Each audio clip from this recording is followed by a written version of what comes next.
aslında alınan çok özel programlar. Önce de bu tür seminerler ve eğitimler verilmesi münasebetiyle için bu duyarlılık için çok teşekkür ederim. Birisinden bahsetmek istiyorum size.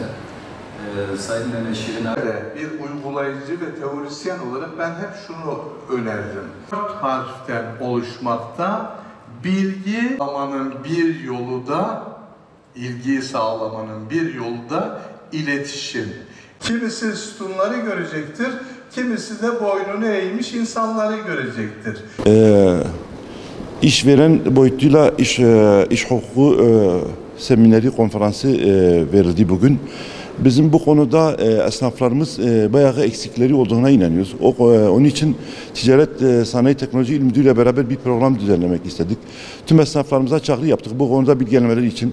Esnaflarımızın çoğu yanlış bilgilerle doğru bildiğini zannediyor. O konularda daha böyle net anlaşılsın diye, böyle öğrensin diye, hiç olmazsa böyle iş hukuku konusunda böyle sıkıntılar yaşamasın diye hem şey boyutunda, yani hem kendi işleyi boyutunda hem eleman boyutunda öyle bir seminer tertiplendi. Seminer güzel geçti.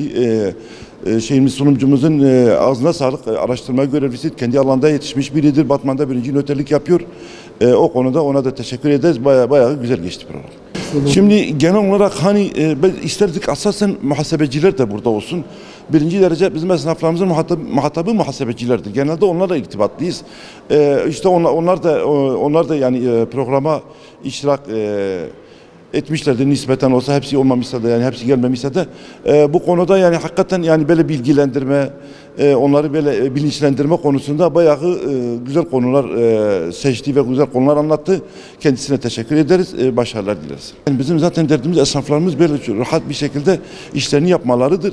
Sıkıntı yaşamamalıdır. Yani resmi konusunda, işveren konusunda, eleman konusunda yani böyle bir resmi bir sıkıntı yaşamadan, yani hem işçinin hakkını vererek hem kendi hakkını savunaraktan en güzeli, en yasa olarak yani hakkı neyse onu o konuda devam etmeleridir. Uygulama yapmalarıdır. Esnaflarımız bu konuda seminerlere önem versinler. Çünkü bu seminerler çok değerlidir, çok kıymetlidir. Büyük bir emekler hazırlanıyor. Yani hem konuşmacımız olsun hem diğer program yapımcıları olsun. O konuda biz istiyoruz daha fazla böyle ilgi göstersinler ve rağbet göstersinler, faydalansınlar. Bizim çalışmalarımız aralıksız devam edecek. Biz zaten birebir odamızda biz tüm esnaflarımıza gereken hizmeti veriyoruz.